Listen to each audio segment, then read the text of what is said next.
40-летний азербайджанец Ульфат Тагиев, более известный в криминальной среде как Руфо Генджинский, которого по отбытии 8-летнего срока за убийство в начале сентября выдворили в Вологодский центр временного содержания иностранцев для последующей депортации как пожизненно нежелательную для пребывания в России персону, в итоге оказался в Москве на правах ведущего азербайджанского законника.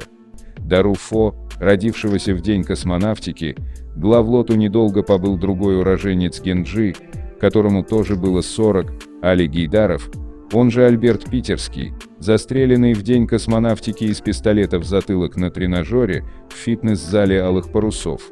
Так же, как Альберту, которому оформили неподобающее вору условное на 13,5 месяцев досрочное освобождение, ради Руфо пришлось закрыть глаза на подписанное за министра МВД решение о нежелательности его пребывания в России на пожизненный срок. Помимо всего перечисленного, Руфо и Альберта роднит близость к покойному вору в законе Равшану Ленкоранскому. До того, как вражда с Гули скрепила Альберта с Равшаном, Руфо, бывший телохранителем и киллером Равшана, был коронован им за личную преданность на воровской сходке в Дубае в пик конфликта с дедом Хасаном.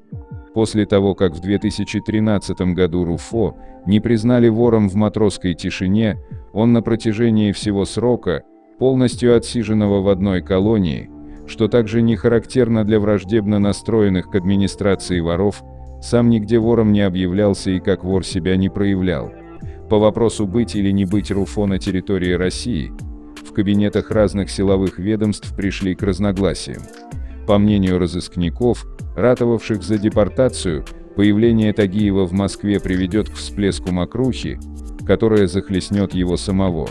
Несмотря на разумные опасения полицейских, что Руфо рискует повторить судьбу Альберта, возобладала точка зрения их оппонентов-кашников.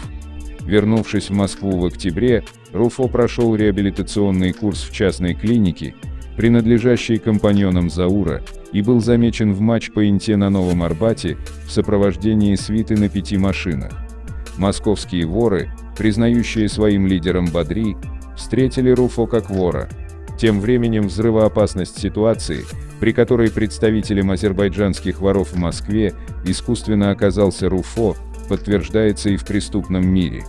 Было бы наивно полагать, что убийство Гули, ставшее местью за смерть Равшана, положило конец бывшей между ними распри, расколовшей многих азербайджанцев. Сегодня во главе враждующих семей стоят оставшиеся в живых ближайшие родственники погибших: Намик, младший брат Гули, и Намик, старший брат Равшана, а также его племянник Ишурин, Заур. Потому какой невиданный пируэт сделала карьера Руфо, можно предположить, что в частном конфликте двух азербайджанских криминальных семей Равшановским давно подыгрывает высокопоставленный покровитель. При всей очевидности выбора в пользу более тугого кошелька, ставка, раз за разом, делаемая силовиками на генджинских протеже Равшана, окружению покойного Гули кажется нечестной. Пусть Гули не был ангелом и похищал людей ради выкупа, сетуют его сторонники, зато не травил людей и не имел дел с ментами, и если на сторону врага встали погоны, мы будем воевать с погонами.